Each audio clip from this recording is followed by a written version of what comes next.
Salut à tous et bienvenue dans l'entre du catch. On se retrouve aujourd'hui pour mes impressions et résumés sur le show de NXT du 29 mai 2019. Je vous préviens juste que c'est un show assez court vu que c'est le dernier épisode avant le takeover du 1er juin 2019. Et le show commence directement avec le premier combat qui opposera Mia Yim, Bianca Belair. Mia Yim, qui est la compagne de Katie, je le rappelle, a demandé un rematch il y a quelques temps à William Regal car Bianca Belair l'avait battu avec Trish à l'aide de ses cheveux pour garder des comptes de 3. Le match est surtout composé de bons moments de brawl et de kick. On voit encore toute la force de Bianca Belair lors de ce match, portant avec facilité Mia Yim dans certaines souplesses et autres. Cependant, il y a vraiment une sorte de faux rythme qui m'a dérangé dans ce match comparé à leur premier affrontement et je trouve cela bien dommage. Le match se finira sur Belair qui tentera de porter un powerbomb sur Mia Yim, mais qui la contrera pour finir sur son finisher Protect Your Neck en hommage au groupe Wu-Tang Clan qu'elle affectionne beaucoup et moi aussi par ailleurs. C'est aussi la première défaite de Belair dans le roster de NXT. Après ce match, on a une petite partie vidéo où on voit le Dream, actuel champion nord-américain, parler avec un selfie stick et dire Tyler Breeze, je me souviens de toi.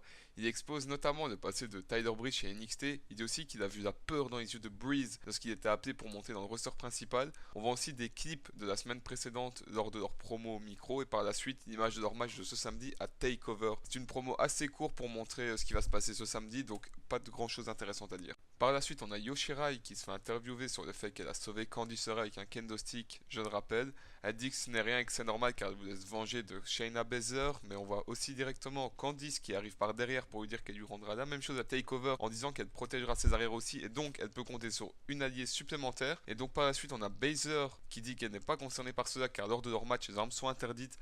Donc on voit la championne en titre de NXT essayer de se rassurer comme elle peut.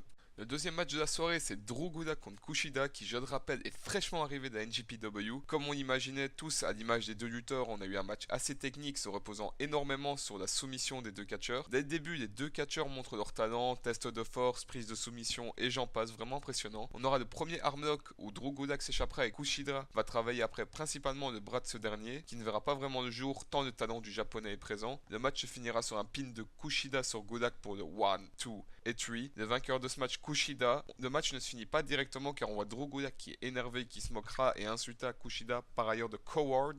Me demandez pas la traduction, c'est pas un mot très gentil. Pour ma part, j'espère vraiment qu'on verra donc Kushida à Takeover, mais pas contre Drew Gulak, car ce match était vraiment lent malgré les deux grands catcheurs. J'aimerais bien un Kushida vraiment contre Kyle O'Reilly, c'est le choix de mon cœur parce que je vous le conseille à tous de voir ce match à la NJPW. C'est vraiment un superbe match qui montre que ce n'est pas parce que deux catcheurs font que des prises de soumission que c'est malgré tout lent et pas forcément spectaculaire. Le dernier match de la soirée, le main event, c'est Oney Lorcan et Danny Burch contre les Forgotten Sons qui sont composés de Steve Cutter et Wesley Blake. On aura un début de match assez agressif de la part de Burch et Lorcan. Dès le début, le match commence vraiment fort avec un dropkick directement dans la tête d'un des Forgotten Sons. Assez tôt dans le match, ensuite, on va voir Riker qui se fera renvoyer du match car il a déconcentré Lorcan en lui tenant le pied. Alors qu'il est en train de sortir de la rampe, il se fera attaquer par les Street Profits. Le match se finira donc sur un non-contest, mais ne s'arrêtera pas pour autant car à présent, on a les trois équipes qui se tapent dans le ring et Riker, se revend de son attaque, sera attaqué par Cole et Strong qui l'envoient en dehors de la rampe carrément. Les deux Forgotten Sons restants qui étaient encore debout dans le ring vont tenter d'aider son camarade mais se feront attaquer à leur tour par O'Reilly et Bobby Fish qui vont aider à maîtriser la situation pour l'Undisputed Era. Le segment se finira par Undisputed Era qui attaquera Riker avec l'échelle, le faisant saigner du visage, et Cole prendra le micro pour ajouter en montrant du doigt Riker au sol que Gargano et Riddle à Takeover ce sera Undisputed.